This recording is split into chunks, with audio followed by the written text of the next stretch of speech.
Pick up the mic and make some noise. Raise your voice. Hi everyone, it's Ari. Good afternoon. It is 1 p.m. on Sunday. I'm supposed to be posting this later today, and you might be wondering, why are you doing this so last minute? Well, I actually recorded this 2 times already, and this is my 3rd time recording this. I just wasn't happy with the first 2, so I'm doing it for a 3rd time. Anyway, that's the rough start. Let's talk about something else. So, episode 2. My first episode got a lot of positive feedback.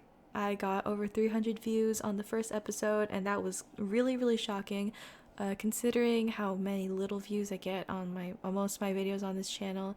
300, just like as a spike, was so surprising, and I gained I think 30 subscribers or something like that. That was really, really cool. So thank you so much for the support, guys. I was really, really happy, especially since if you're a long-time viewer, you might know I've been really unhappy with my channel for a long time. So seeing all the numbers go up and seeing a lot of feedback, especially positive feedback, was really cheered me up for that week. So thank you so much. I'm really hoping that this episode will maybe be as successful as the first one. Who knows? This episode deals a lot with what some people might say complaining, but I don't mean to complain a lot in this episode, okay? It's just talking, like I said in my last episode. It's just talking. I don't mean to hurt anyone's feelings or complain or whine about stuff. I'm just talking. Speaking of talking, I really, really appreciate you guys giving your opinions on the topics I brought up. There were some comments, some very lengthy comments in the last podcast episode, and I thought it was really, really great to know that people were willing to share their opinion on things, especially such a big opinion on the topics that I brought up. It was even cooler to see so many people message me as well on RYV. A lot of people messaged me about what they thought of the episode and what they think I could improve about it, and I'm going to take all those suggestions and try to incorporate them into this episode. So this might be a tiny bit different than the last one, but I mean, you probably won't notice it. It's just small differences. So anyway, I also got a lot of concerns about people who wanted to talk on the show and didn't know how to, and I did make a post about this a few days ago about how I opened an application form for people who wanted to talk on the show, but obviously you wouldn't have known that if you didn't look at my post. So if you're listening now and you didn't know this before, I made an application form. If you wanted to talk on this show, just fill out the form, and then if you're qualified, I'll contact you and then we can schedule stuff. And as a matter of fact, next week I'll be recording, I hope I'll be recording. Next week I'm gonna hopefully record a podcast episode with a few people. And yeah, I hope you guys look forward to it, because I am. I'm a little nervous though, because I'm very antisocial and I'm not good at talking to people, but it's okay. Anyway, let's just jump straight into the topics. The first thing we're going to talk about is game glitches and the staff to player ratio on RYV. And again, reminder, I don't mean to offend anyone, okay? It might sound like I'm complaining, and technically I am complaining, but I don't mean to send any negative thoughts, negative vibes to anyone, okay? So just hear me out. So I often see people get really, really upset with RYV when over the frequent appearances of glitches in the game. For example, the corner glitch hasn't been fixed for years. Actually, since I've joined RYV in 2018, it hasn't been fixed. So yeah, years. And then before then, I'm pretty sure it was still a thing. And then there's a lot of chat glitches, like chat messages deleting or duplicating, or you're getting invited back to group chats, stuff like that. And then eventing glitches where you get more tickets. We can even reference that ban glitch back in February, I think, where RYV accidentally banned a bunch of people who apparently had beta accounts. I don't really know the full details of that, but the point is there's a lot of glitches in RYV, and most of them have not been fixed for a very, very long time. And I understand why, from a player's perspective, that's really, really frustrating. I mean, when I got banned last month, I was so confused. I was just extremely frustrated that I couldn't talk to my crew and I couldn't talk to anyone or post something about how hey guys, it's a glitch, I'm fine, I'm not actually banned for a real reason, stuff like that. I wasn't able to talk to anyone. and it was really frustrating. And that's just a big glitch, but the small glitches like chat glitches, those are equally as annoying as well. But I mean, I don't mean to kiss up, but Highrise has a really small developer team, I've learned in the past year. So it's not really easy to fix things in a timely manner. I don't know if you guys know, but there's 3 apps in development technically, to my knowledge. There's the iOS Highrise, and then there's the beta for iOS, and then there's the Android beta. And like I said, Highrise has a really small developer team. I'm pretty sure like their entire staff team is like real life staff team only has like a 2 to 3 dozen people in it, and it's really really small, especially for a really large player base. And once you consider that that team is spread throughout different time zones, like they're all over the world, you have to consider that they can't always work together and they can't always fix things super quickly like most games could. Personally, I think slow updates is really expected and it's really understandable. Slow updates like how when servers crash and then like you have to wait like a few hours until it's up, I consider that sort of slow. Slow updates like how we didn't get a lot of hair colors for a very very long time, or we didn't get a lot of eye colors, same thing, stuff like that. Like slow updates like that, that's expected to me, like on the developer side. But in my opinion, moderation on Highrise is really really really slow. It's extremely slow in my opinion. Slow moderation is really questionable to me. We have such a small staff team, like I said, for such a largely populated game that is expanding worldwide daily. Like they advertise everywhere and people invite their friends and stuff. It's an expanding game, and personally, I can barely name more than 5 active moderators. I don't even know if I can name 5. I think I know like 2, maybe like a third, maybe. My point is, we have a really small staff team, and that's really, really, really questionable to me. I think this is not my original idea, but I remember there was a time where I'm pretty sure you could volunteer for moderator positions. Actually, the first staff member I met on Highrise was a volunteer, and then I don't know what happened, but I guess they just don't accept volunteers anymore. And I really highly suggest to Highrise staff who are listening, because I know there's Highrise staff who are listening. Shout out to you guys, because that's really cool, staff listening. Anyway, I really, really suggest that volunteer positions be opened again. Because the more staff you have, the quicker the responses to the players and the more interaction there is with the community overall. Like, having more staff members that actually represent us as a community is really vital, in my opinion. Because there's like a discrete line between staff and members. Like, we barely have any real communication with staff when it's becoming more and more necessary as the game is growing. I find that communication between, like, official people and, like, the followers is really, really important. Players want to be acknowledged for their existence, you know? Like, we want to know that the staff are genuinely looking out for us, and we want to know that there is really someone on our side and not someone who is just hiding behind a screen and professionally like responding and stuff. Like, we want personal connections, and that kind of sounds a little dumb now that I say it out loud, but like my point is, having people volunteer to take care of the community will help break that weird like secretivity, is that even a word, secretivity between staff members. Wow, this makes no sense when I say it out loud, but you get what I mean, right? Like, the lack of communication leaves players questioning if staff are really there for us. That's my point. Like, I'm very, very sure that staff get a lot of, like, floods of PMs and that they can't respond to everyone, but I think this wouldn't be a really big problem if that work is spread among more moderators. Like I said, I barely know any active moderators that are consistently responding to the community. I don't know any moderators that consistently interact with people. And sure, you can say, oh yeah, well, we have a support staff that always responds to players no matter what.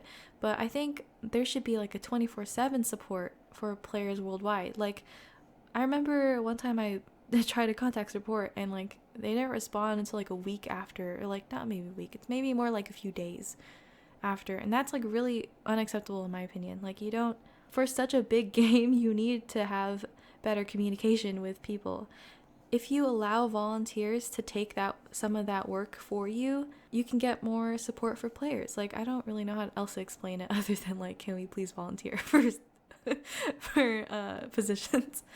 It's not like you have to hire players like on the spot. It's more like they have to apply to volunteer. They have to prove that they're dedicated and qualified.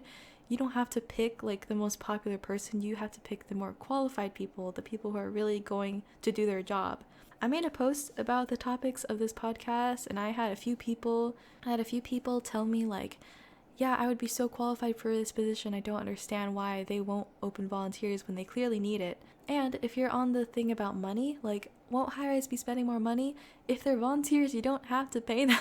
That's what volunteering is. You don't pay them. There shouldn't be a need to pay them, if they're volunteers. I mean, maybe you can give them like in-game perks, like gold or items or whatever, like the thing I was talking about in my last episode about how artists should get more for what they're providing. You can give them in-game stuff and special things and stuff. That, I think that would suffice for the time that they would spend for your app. Regardless of the small staff team stuff, I'm sure they already know they're a really small staff team, and I'm really very, very sure that they're aware that they need more people to manage the community. I'm very sure they know that. Like, I'm very sure they're aware of their situation. So to the community, I'm talking to the community right now, you should really be lenient with game glitches and the amount of time it takes to fix them. Like, you can't always have everything now. Like, you have to be patient, especially with such a small staff team. You have to be patient because they work very hard. I'm very sure that they work hard. And the more complaining you do, the more you fill up their inboxes with complaints and stuff that they've already heard, the more that they can't access people who actually need help. I'm very sure they get your complaints. I'm very sure they get your reports. That's a funny thing, actually. When I was a staff member on, the community I was talking about in my last episode, I was in charge of a lot of reports. And let me just tell you right now, this is off tangent. This is off script, okay? Let me just tell you right now, when people mass report, when people tell other people, hey, report this person, I need everyone to report this person so then they can see it more, that's so annoying. You know how annoying that is when like 100 players are reporting the same thing? As a staff member, you see one report, you will deal with it. You only need one report to report an issue. You don't need 100 so the staff will notice it more. It actually wastes their time. Well, this is from my experience, okay? I don't really know how the report system works, but it wastes their time looking at other reports when you have to close a bunch of report tickets from people who are reporting the same thing. It's so annoying to me. So, for example, I'll make this more clear. So someone posts something very inappropriate, and then this person says, hey, everyone, report this person because their post is inappropriate. You could have just reported it yourself and staff would have gotten to it either way. But now that you had a billion people report the same thing, the staff have to, by procedure, open the report, then close it, open the report, close it for like a billion times until it's all gone. And then you're wasting their time when they could have taken care of something else that was more important. They could have done more things with that time than open and close all your reports. But whatever, mass report, do what you want, man. That was so off tangent. But anyway, to high-rise, I really, really think it's time to expand the team and allow players to help. If you don't ever want to allow volunteers, I would really like to know why. Or I guess we would really like to know why. Again, with the communication thing, we want more communication between the staff and players. Like, I remember in my last episode, there was someone who was wondering, like, why don't staff, like, tell us why they're not giving their artists more than they deserve? Like, why don't they tell us why they're not doing this or why they're not doing that? We really want to know why. On the topic of glitching, let me just address hair glitching. Now, if you don't know what hair glitching is, it's basically, you ask someone, if you're the one who's glitching it, you ask someone for their hair. When you get the hair, you only put it on, and then you only leave the back of the hair, and then you change the front, and that allows you to give the hair back, but keep the back of the hair. You know what I mean? So this way you technically don't own the hair, but you've glitched the back. And to most people, they really like backs of hair more than the front, so it helps them a lot because, they can have the hair that they want without actually paying for it. This has been a glitch for forever. I don't even know. Like, it was there when I first joined RYV, and I've personally allowed people to glitch my hairs and even strangers. And let me just tell you, it's a really risky thing to do. Like, I'll admit it, it's really risky. And I think it's really funny how people get so upset when they end up being scammed. Like, obviously, I feel sorry that you get scammed, but I find it really amusing when people are surprised that high-rise can't help them get their hairs back when someone steals it. You put yourself in that situation, and all trades are final. Like, as blunt as that sounds, that's the facts. That's the spin straight facts. And the reason why high-rise can't help you is because, like I said, all trades are final. You did the trade, that was your choice, and now you can't get it back. And when it comes to like mass scamming, like hacking and stuff, I'm not sure why high-rise doesn't give back your items. That sounds really weird to me too. Like, if you get hacked and like all your items are just gone and it's not your fault, like, I don't really understand why they can't give it back, but I kind of understand because most of the time you can't really prove that you got hacked. Like, you can fake it. I understand how you can fake it. So how is high-rise supposed to know that you truly got hacked and that you truly deserve your items back? But anyway, tangents. Today's just full of tangents, I swear. So let me just give you a step-by-step guide of how not to get scammed. If you're the owner of the hair, first of all, ask for insurance. Always ask for insurance. And if they don't know what insurance is, don't even bother like trying to glitch with them. They're not experienced enough. I wouldn't trust them, in my opinion. But if you really want to know what it is, insurance is an item that you will hold while they are glitching your hair. So make sure you give this insurance back when they're done with your hair, because otherwise you're the scammer. But if you're the glitcher, give overpaying insurance, especially items that might be really special to you. And I know that this is really, really, really risky, overpaying your insurance, but this gets the person who owns the hair to trust you even more if you give trustworthy insurance. You get what I mean? So if you prove that you will definitely give this hair back by giving something up that you really, really like, they'll probably be more willing to give it to you, you know? But for both parties, if you don't know who to trust, try glitching with verified members. And this might sound really stereotypical and it might narrow down your selection more, but it's more likely that an older member or a more experienced member will be more trustworthy. And sure, you can be like, oh, but this elite person is unverified, but wow, she looks so rich. It doesn't matter. Like, some really elite members are really, really not trustworthy at all. You can't just trust someone because they look rich, you know? That's funny. That's kind of a life lesson, not gonna lie. I'm just saying, like, verified members are way less likely to scam because they're at risk of losing their badges if they scam you. Like, if you expose them, they're at risk of losing their badges. So just because someone might seem nice and elite and has a lot of followers and posts, or is a crew member, it doesn't mean that they're trustworthy. Those who actually have something to lose if they scam you are your best bets when you want to glitch hair, or if you want to allow someone to glitch your hair, or whatever. So if you just want to take the risk and pick whoever, I mean, that's on you if you get scammed. So I'm just saying, my advice, pick someone who's really trustworthy. And the most trustworthy people on the app are the people that high-rise chose to be trustworthy.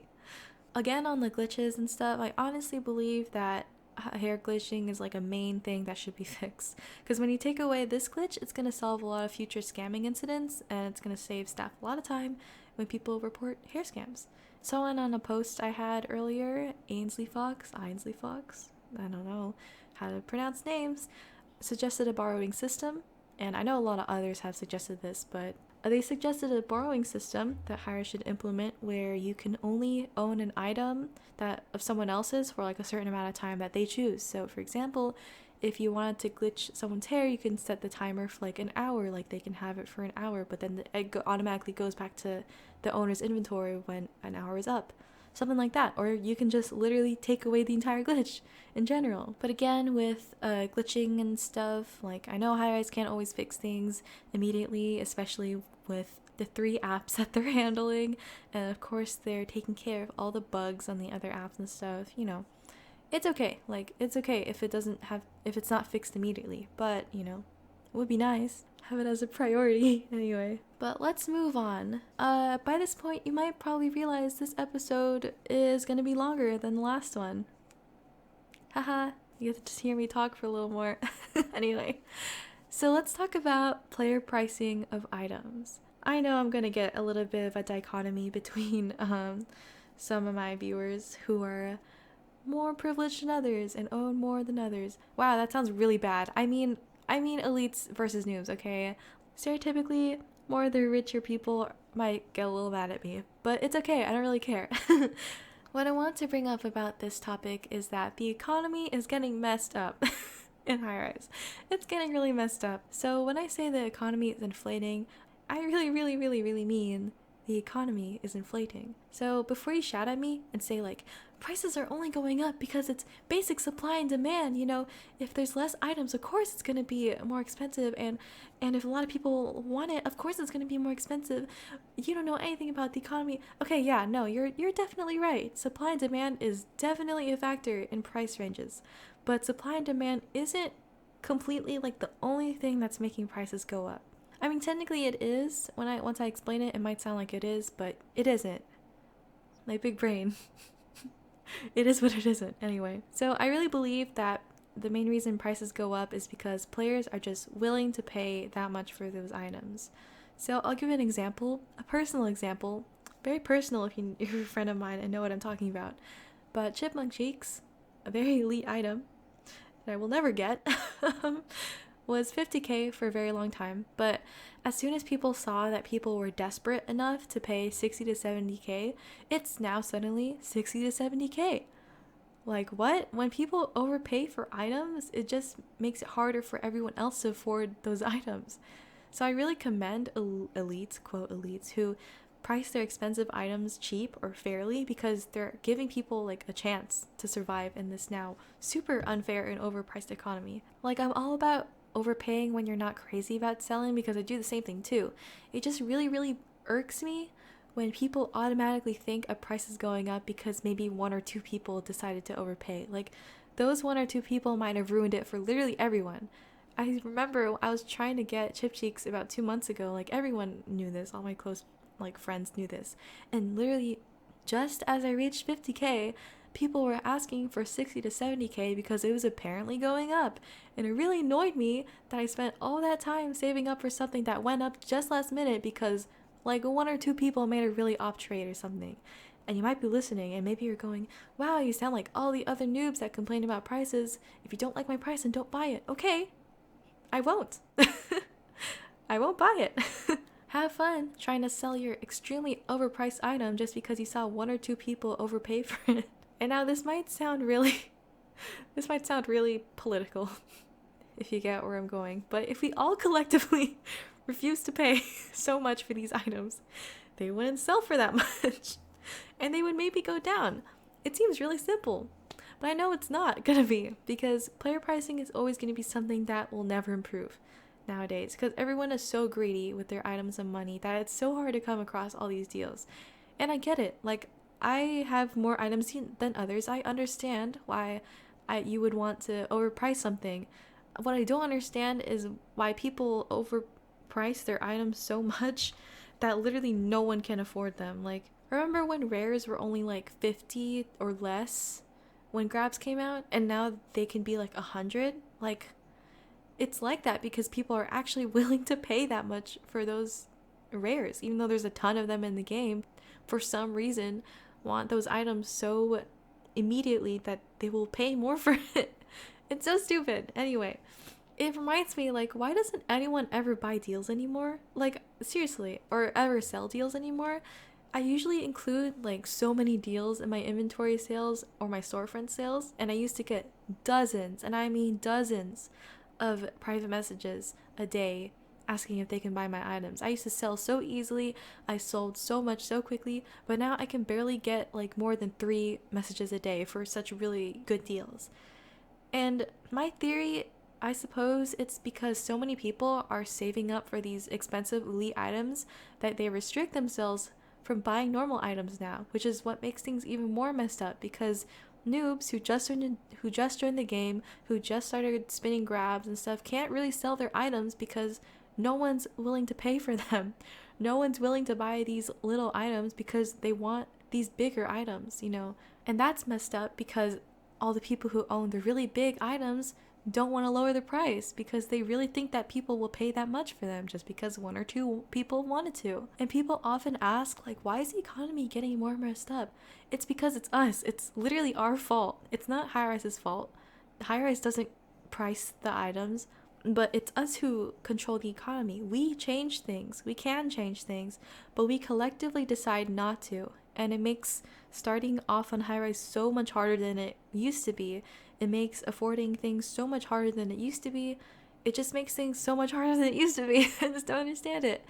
But let's talk about something that high-rise can control related to items, and that's grabs.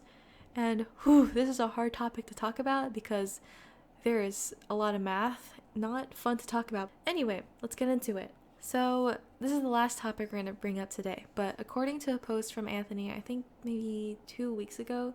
Oh yeah, by the way, Anthony is one of the staff members on High Rise, which, by the way, I haven't seen him in like literal months. But I mean, I know he's alive. I know he's active. But I literally never see his posts anymore. It's really funny to me. Anyway, so according to this post, grab rates are 95% for a rare and 5% for an epic. And maybe you might be thinking like, this is kind of fair because epics are so hard to get. Like, they should be hard to get. Like, 95 to 5 makes total sense. I'm here to tell you, I don't think it is. I don't think it makes any sense at all. I really think that grabs are exploitative and it can be improved, but, High Rise just chooses not to. Let's talk about a competitor game, Hotel Hideaway. So if you haven't played Hotel Hideaway before, they have something kind of like grabs where it's like instead of like a gacha, why do I say it like that? A gacha, it's a spinning wheel to get items. Instead of rare and epic and legendary, rare and epic that you can spin for, you spin for 1, 2, 3, 4, 5-star items. So in this case, let's just say 1 to 2 stars is a rare and 3 to 5 stars is an epic. And it might sound weird because why is there more stars in the epic? Why is there 3 categories for the epics and 2 for the rares? I'll explain why right now. According to my research, wow, aren't I scholar? 1 to 2 stars combined, there is a 70 to 80% rate to get those, and that leaves 20 to 30% rate for any higher starred items. And now you might be wondering, okay, yeah, Hotel Hideaway's grab rates are 70 to 30 or 80 to 20. What does that really have anything to do with High Rise? It's 95 to 5 for High Rise. And that might not sound very crazy right now, but if you really think about it, the way grabs are set up forces players to spend more gold. I'll put it this way. So the spin cost, first of all, it costs 200G to spin a grab, and you can get tons of duplicates, and they're difficult to sell in the high-rise economy for even 1/4 of the price of spin. It's really hard to sell for 50 after the hype for it is gone. And especially for bubble items, bubble grabs, you can't, it only goes for 1/10 of the price in the garden. What? Like, you lose profit by spinning rares, even if you buy free spins. Like, the 95% rare rate makes it so frustrating to get anything out of grabs. But High Rise Hideaway, I meant Hotel Hideaway offers so many deals on spins and loot boxes and currency. I used to play like every day, and every single day it was always a different deal for so many items that less than $5. It's all cheap, and people are so much more enticed to spend more money for all these good deals. I would know because you know how many elites are on Hotel Hideaway because they just spend so much money on the app? There's so many. So now that I brought up those 3 little problems, let me suggest a few ways you can improve grabs. And the most obvious answer to me is to make it cost less to spin. And I know you might be thinking, but Ari, if you make it like 50G to spin, wouldn't that like mess up the economy completely? I don't think it would, because what I'm getting at is making it 100G to spin, not 50. 50 is way too low. If you make it 100, people would probably still buy grab items for the same price. People would still probably buy rares for 50G because that's just how it always is, and that probably will never change. Making it cost less to spin makes the loss of profit for selling grab items not that bad. It won't make it as bad as it is right now. especially if you sell epics. Whew, that'll be nice. And people could actually afford all this stuff. Like, people can actually afford to start off on the game. Or, another suggestion is improving the grab rates. Like, something as small as 90 for rares and 10 for epics can make a really, really big difference. But this 70 to 30 ratio that Hojo Hideaway uses, yeah, it can make things a little better for players, but it isn't totally necessary. You don't have to make it that low. You can just make it 90-10, like I said. Or if you really, really want to change things up and really, really change the economy and how well players will do on high-rise and how long they will stay, you can just lower the cost of gold. And I like how I said you can just lower the cost of gold, like it's such a small change. But I mean, if you lower the cost of gold or provide frequent deals that are actually special, and what I mean by actually special is how, you know, like when you just start off on high-rise and you have that starter pack thing deal that's only here for like a week or something, that doesn't get you anywhere. It really doesn't. If you offer frequent deals that are actually special, people will be more likely to spend a lot more on gold, especially if they're getting more from what they're spending.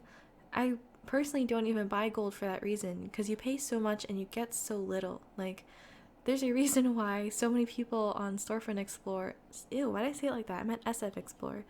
There's a reason why so many people sell gold offline for so cheap, like not even so cheap, like $3 for 1k. There's a reason why people do that. It's because people know that the quote deals on high-rises gold is not really a deal at all. It's not that good. I personally believe that we're the fuel for what keeps high-rise running, so neglecting what we want doesn't really benefit anyone at all. It's like the more we ignore the problem and we ignore the consumers, like the people who are literally funding the app, the more we get upset and the more we refuse to play this metaphoric game.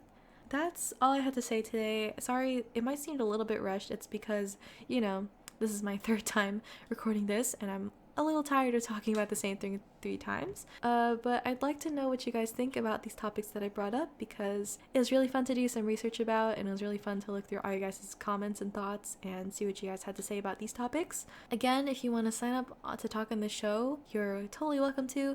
Like I said, I'll leave the link in the description, and it's always on my page, always under #RaiseYourVoice on High-Rise. Because I mentioned earlier that I will be releasing an episode where I talk with other people, there will be no episode next week. I'm so sorry, but there will be one the week after with the people that I mentioned earlier. So that's it for me. Thank you guys so much for listening. Thank you guys so much for all the support. I really, really appreciate it. It's really fun to make these, and I hope to keep it up as long as I can. So thanks again. Thank you so much. Thank you. And I will see you guys in 2 weeks.